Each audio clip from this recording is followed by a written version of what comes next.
بسم الله الرحمن الرحيم. عما يتساءلون عن النبأ العظيم الذي هم فيه مختلفون. كلا سيعلمون ثم كلا سيعلمون. ألم نجعل الأرض مهادا والجبال أوتادا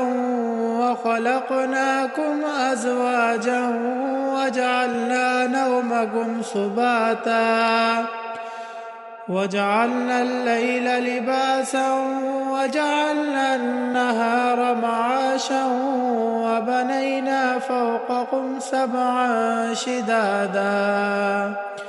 وجعلنا سراجا وهاجا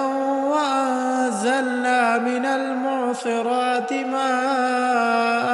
ثجاجا لنخرج به حبا ونباتا وجنات ألفافا إن يوم الفصل كان ميقاتا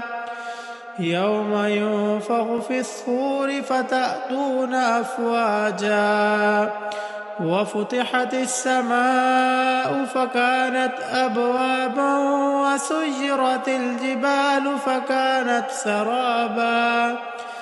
إن جهنم كانت مرصادا للطاغين مآبا لابثين فيها أحقابا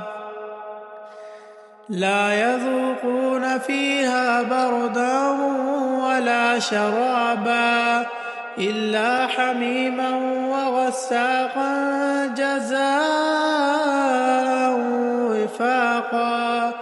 إنهم كانوا لا يرجون حسابا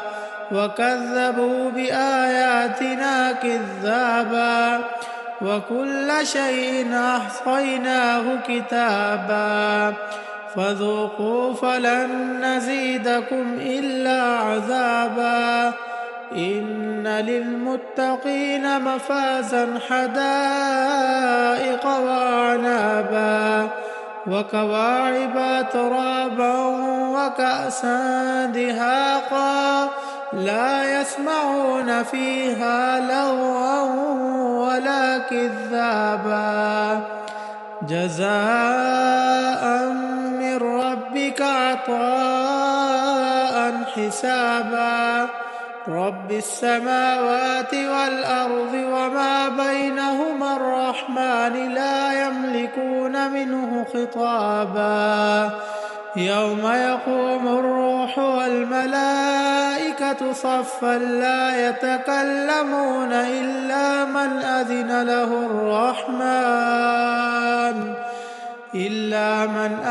له الرحمن وقال صوابا ذلك اليوم الحق فمن شاء اتخذ إلى ربه مآبا إنا أنذرناكم عذابا قريبا يوم ينظر المرء ما قدمت يداه ويقول الكافر يا ليتني كنت ترابا.